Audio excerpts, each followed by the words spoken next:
Hey sweet people, and welcome back to my channel, or if it's your first time here, welcome especially. I'm Sally, and I'm so glad you've stopped by. Today we are diving into the topic of menopause. We are going to be talking about what menopause is, what is responsible for a lot of the negative symptoms that people are experiencing with menopause, and then what we can do to both support that transition of menopause and also prepare our bodies, for those of us who are a bit younger, for a smooth transition. Because everything that we do throughout our entire lives affects how smoothly that transition is going to go. So in short, menopause is when our bodies, the female body, switches the production of our sex hormones from the ovaries to our adrenal glands. If you look at the course of a woman's life, puberty is the time at which the ovaries are really taking over initially the production of sex hormones. And then once again, menopause, now the ovaries are giving that responsibility back over to the adrenal glands. Now, we've heard the adrenals talked about a lot, whether it's here on my channel or whether it's other people in the health and wellness or pro-metabolic space.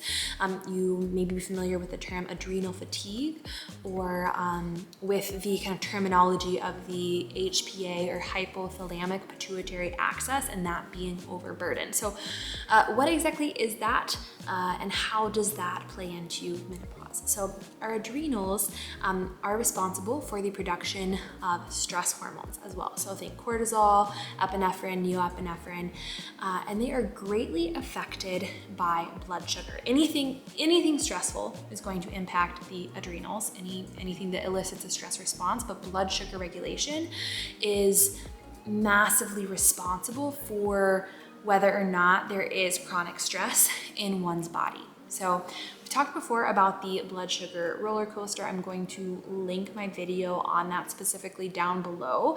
But in short, what happens for a lot of people, if they're eating, say, a really high carbohydrate diet, or if they're not balancing things out with enough protein and fat, whatever reason it may be, is that you get massive dumps of insulin into your bloodstream. It kind of overcompensates in a way because you don't have enough protein and fat to slow down the release of carbohydrates. You end up crashing your blood sugar, and ideally, then glucagon should kick in to raise your blood sugar, and that's enough to balance things out. But unfortunately, because of a lot of people's diets and just the stress that we're under, how we live our lives, that's not enough. And we go into a state of acute emergency, into a state of fight or flight, where now your adrenals are having to produce cortisol, epinephrine, neoepinephrine, in order to raise your blood sugar in this state of emergency. Now, these hormones should really only be at play in true states of emergency, which again, this becomes, but think like you're running away from something. You have to like swerve in traffic, that any moment where it's like, you feel your heart rate speed up, like it's like you're scared, or you have to respond quickly. We shouldn't be experiencing that every single day, let alone multiple times every day. And unfortunately, this is a reality that many women are living in, is that we are dependent upon our adrenals to help with blood sugar regulation in particular, when we shouldn't be. And what this does, because they only have so much capacity, is over a lifetime, it wears them down. It limits their capacity. And so going back to menopause specifically, whereas it should be ideally a pretty smooth transition of those ovaries handing over the production of sex hormones to the adrenals are so burdened that they can't handle it. And that's where we see a lot of things, like hot flashes, irritability, mood swings, and like weight gain, especially around the midsection. That's where a lot of this comes from.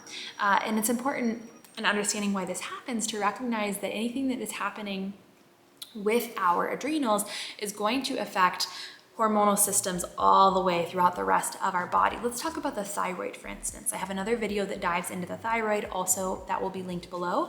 The thyroid is like the gas pedal for your metabolism. So it determines how fast or slow your metabolism is going. And in states of stress, in states of emergency, your body goes into conservation mode.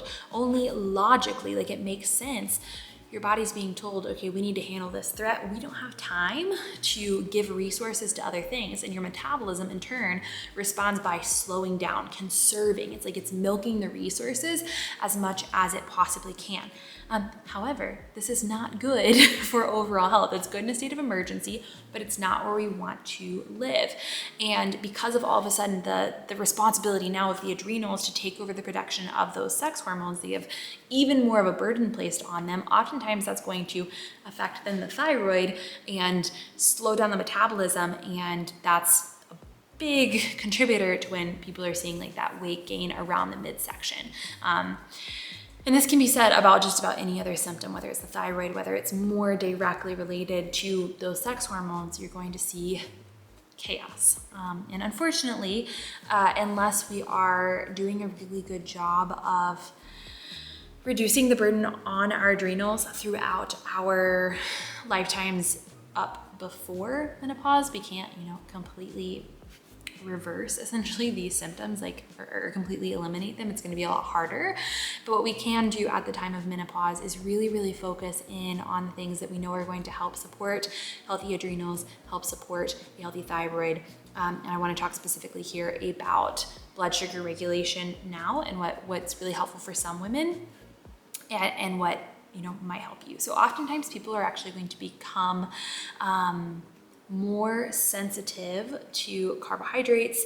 Blood sugar is going to spike more easily at the time of menopause. And so what we really want to focus on is obviously never eating carbohydrates in isolation. We always want to make sure we have protein and fats with those carbohydrates, because protein and fat, as talked a little bit about earlier, it helps to slow down the release of carbohydrates. It mellows it out, but also proteins and fats themselves, they eventually convert into glucose, but it takes a lot longer.